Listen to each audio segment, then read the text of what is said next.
I go no more. You owe me 60 bands, and you have to perform the song right now in the crib. What are we talking about? What are you talking about? I'm giving you an out. I'm not Baby. I'm not Boosie. You don't owe me no 2 rags, 5 rags. You owe me 60 bands. I'm playing the song right now. You ready? I need a full. You won't owe me no money right now. I swear. I need a full performance though. The real though.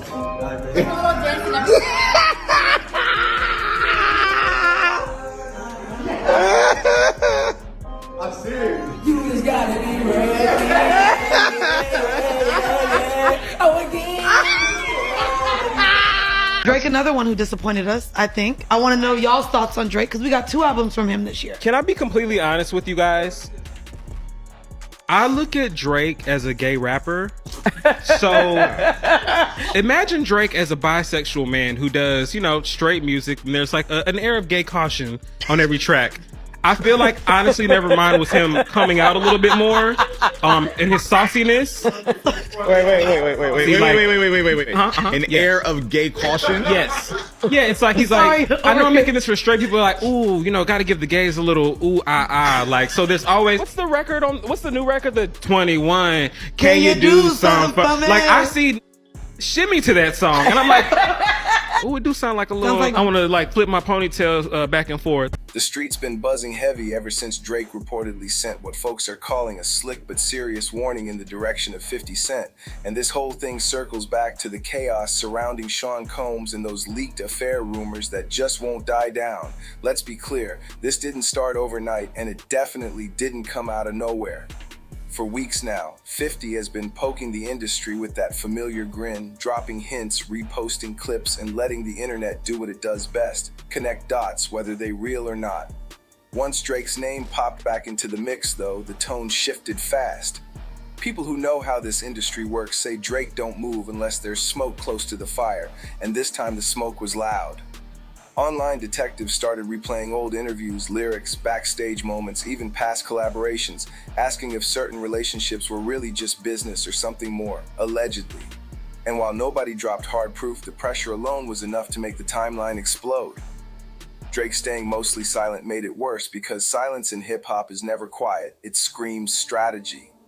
Then came what fans call the warning, subtle but sharp, a move that said, keep my name out your mouth without ever saying it out loud. That's Drake's style, polished but cold, smiling while drawing a line in the sand. People close to the situation claim Drake felt his name being dragged into something messy that could stain his brand, his legacy, and his business moves, and that's not something he takes lightly. Well, you talked about how you found out that they're trying to set up Drake in LA at one point. What exactly was that about? That was about like him and Diddy were beefing, right? They had a little beef over something in Miami outside of Live. I think Diddy allegedly assaulted him or something. It was over the Start From the Bottom beat, where I guess it's supposed to go to Diddy and Drake took it and something silly like that. Yeah, I mean, when I think about Started From the Bottom, I don't know what Diddy would have did with that beat. I know. It's like a Drake beat. But there were like calls, going around LA, and it was like, Drake here, Drake there, who will run up on him. I'm not saying Drake and Game do a song. What about it? And Drake comes to Compton to shoot the video. 100. We shot it on Brazil and Wilmington. What all happened during that video? What was that? He pulled up, Drake gave us love, Stunner cleared it for me, didn't charge me, Drake didn't charge for the verse. Drake actually brought his film crew to film it for us. That's what he wanted to do. We was on the famous Brazil and Wilmington shooting it, in the canal. We had to move blocks.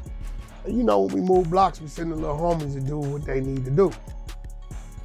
Drake kind of seen some activity and shit.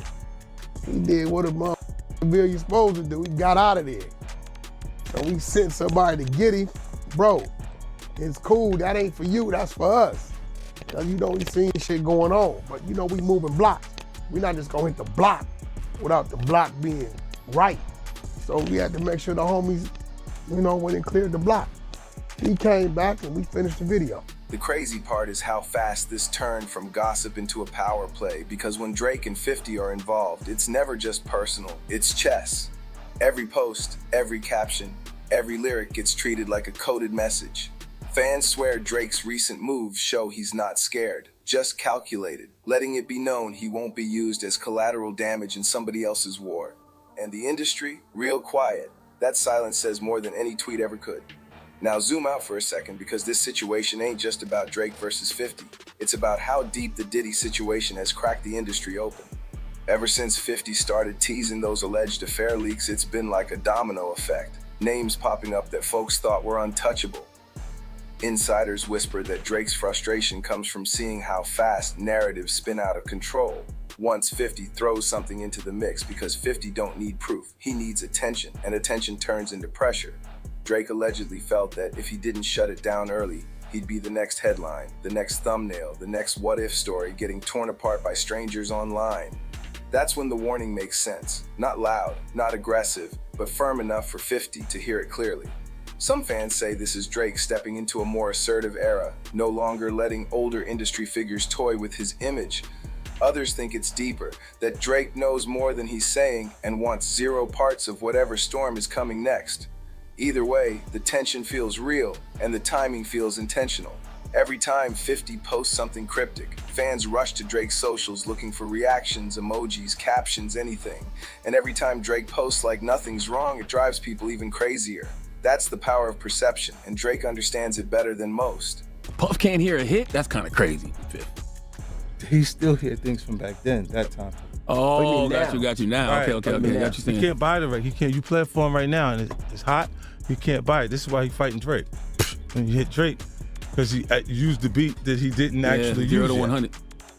Right, you see what I'm saying? So if he like, although there was no footage of this, based on people that I've spoken to close to the situation, Diddy really did punch Drake in the face. Oh, I got that call 4 o'clock in the morning. Right. I was laying in my bed, and my phone kept ringing. I'm like, why my phone keep ringing at 4 o'clock in the morning? So I go to look at my phone, and it's my dude, And they ain't, he ain't no just random guy in the club. This is somebody that everybody knows. Right. He's like, boy, you wouldn't just believe what happened. I'm like, what? Diddy just slapped Drake. And Wayne is my favorite person to work with, though, because it's just, ooh, little Wayne, he's just too good. You gotta give Wayne the love. He's just too good. Drake, he's just too good. Allegedly, people behind the scenes have tried to cool things down because nobody wants this turning into an all-out media war that drags half the industry with it. But knowing 50's history, backing down has never been his thing, and knowing Drake protecting his name is non-negotiable.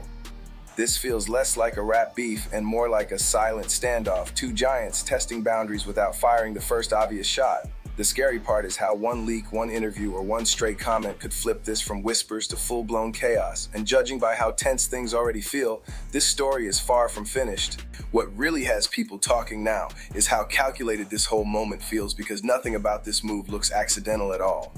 Folks who watch industry politics closely say this feels like Drake protecting the throne without ever stepping into the mud himself. Instead of loud rants or messy back and forth, it's quiet pressure. The kind that lets everyone know there are lines you don't cross. The streets picked up on it fast, especially after fans started breaking down recent posts, lyrics, and even who Drake stopped associating with publicly. Suddenly, old connections felt distant, friendly faces went missing, and the energy shifted in a way that didn't feel random. I remember when I was about like 17 years old, I was in a parking lot. I was watching Jay-Z do a show for an event at the time that was called Rock the Caravana. It was like the first time Jay-Z had ever really like come to the city and shown us love. And I was with one of my friends from school, and I was in the parking lot, and I'll never forget, we were watching. For me, that was really a moment that unlocked something in my mind. It made me realize that all this is possible, So I want to thank. Knowing Puffy for so long and having dealings with him, what was the first thing you thought when you heard the story about him allegedly punching Drake? He said, "Fuck it," and clicked him. Drake, I actually thought Drake must have said something wrong to him or something, or did something, or tried to play him, or something must have happened. I actually really didn't, I kind of just laughed. It's funny. That motherfucker tried to act like he didn't know you. You smashed Drake? No, I never smashed. Oh, you made love to Drake. And People online swear Drake's message wasn't just for one person, but for anyone thinking his name was fair game in this Diddy mess. That's where it gets tense, because once Drake draws a boundary, the industry usually listens. At the same time, 50's reputation makes this unpredictable, because he's built a career on ignoring warnings and daring people to react.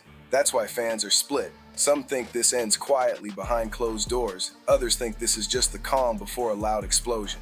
And let's not ignore how fans play a role in this too, because speculation has turned into a sport, with people stitching together old moments like they're solving a crime scene.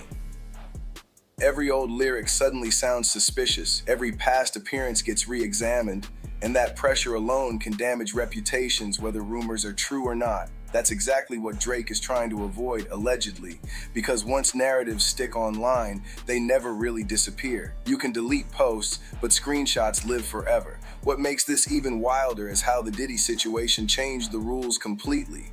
Before, whispers stayed whispers, but now everything feels like it's one leak away from becoming front-page chaos. Industry insiders claim Drake doesn't want to be part of that cycle at all, especially when he's worked too hard to keep his image clean and controlled. Like, what made you put hands on Drake? I did not put hands on Drake. Oh. And I do not want any problems with Drake. Drake is, right now, that's all I got. That's all I have to say. He's putting in his work. I didn't do nothing to Drake. Drake is my friend. LA get tricky. So, you know, when there are beefs and they are here, no matter who it is, like there's certain people that are gonna get called, and I'm one of those people. So, you know, I had privy, you know, Drake to a little information. Like I said, I don't know where it came from, but I always, you know, it's like my brother. So I hit him. I told him like, yo, this is what it is, but I got you. You know, we over here, and I'm pretty heavy. So, you know, we straight. That's why the warning felt necessary, not emotional, but strategic, like saying, handle your beef without using me as bait. Meanwhile, 50 staying silent or joking it off only adds fuel to the tension, because silence from him usually means he's plotting the next move. Fans keep asking if this could turn into music, but truth is, this feels bigger than a diss track. This is about power, perception, and who controls the narrative when scandals start pulling everyone down. Drake knows one wrong move could shift him from superstar to suspect in the public eye, and that's a risk he's not willing to take. Like, what made you put hands on Drake? I did not put hands on Drake. Oh. And I do not want any problems with Drake. Drake is, right now, that's all I got. That's all I have to say. He's putting in his work. I didn't do nothing to Drake. Drake is my friend. So that was a total rumor. So instead of yelling, he's signaling, and in this game, signals speak loud. People behind the scenes allegedly scrambling to keep things from boiling over because nobody wants collateral damage once these egos clash. Still, the tension hangs heavy, like the industry is holding its breath waiting for the next headline. Whether this fades out quietly or blows up publicly depends on who blinks first. One thing's clear though, this warning changed the energy, and everyone watching knows the balance just shifted in a major way.